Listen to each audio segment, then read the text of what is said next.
Washington is issuing threats. American troops are on the move. IRGC is in alert mode.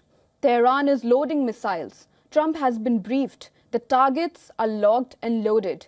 The Arab nations, Russia and even Israel are urging Trump to hold off the attack.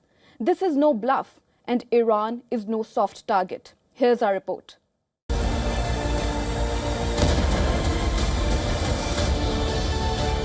The United States has warned of possible military action. President Donald Trump has been briefed on strike options and potential targets deep inside Iran. Tehran has placed its armed forces on high alert and issued a blunt warning.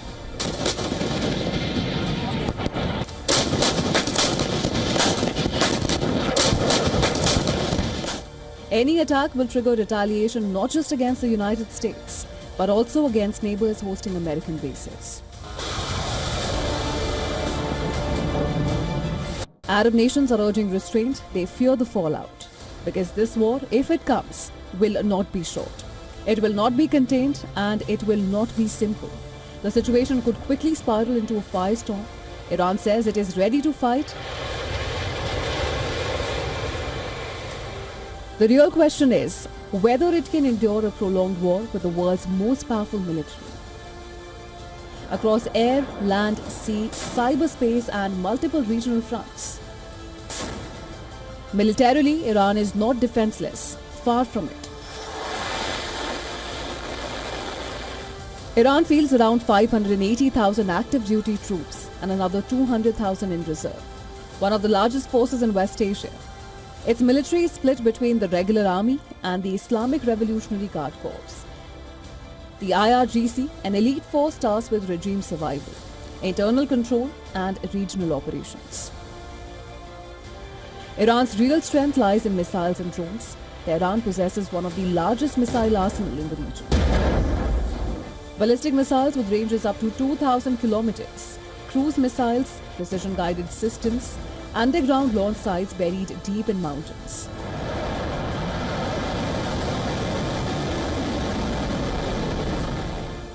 US bases across West Asia from Iraq to the Gulf are within striking distance. US has about 50,000 soldiers deployed across the region. Israel is within range. Iran also boasts of hypersonic missiles which are extremely difficult to stop. Israel witnessed the fury firsthand in June last year. The famed Iron Dome failed to intercept many projectiles, and this is the destruction, and Israel knows it. The Israeli attack was relentless. Iranian military sites, weapon depots and even nuclear facilities were badly damaged.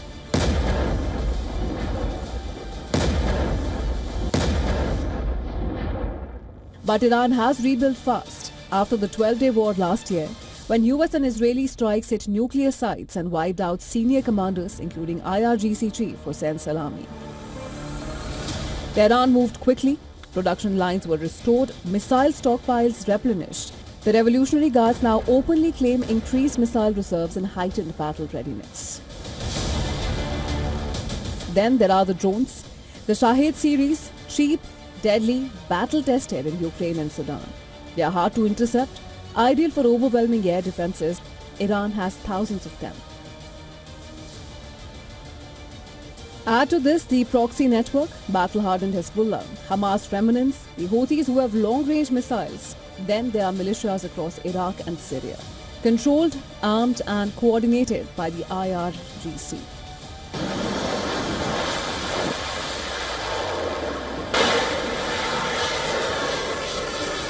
Though each of them have been hit, they have been hit very hard by Israel and the United States.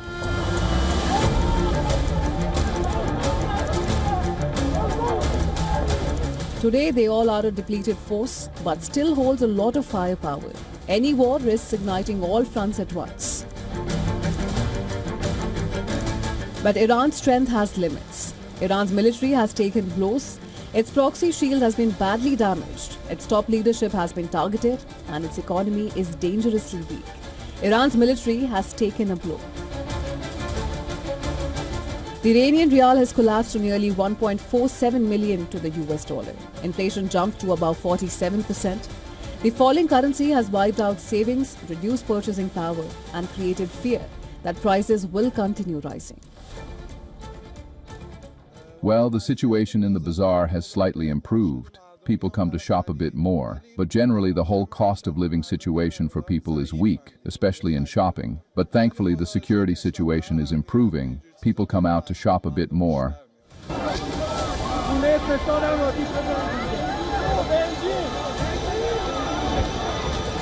This economic collapse sparked the protests now rocking the country.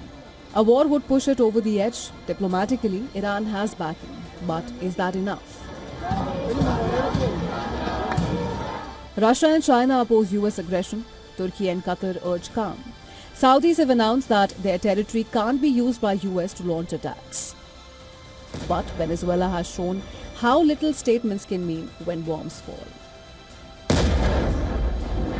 That is why Tehran is signaling both defiance and dialogue. Iran says it does not seek war, but it is prepared for one. And if miscalculation sets in, regret may come too late. The question is not whether Iran can fight. The question is what price both sides are willing to pay. And right now, neither seems ready to calculate that cost.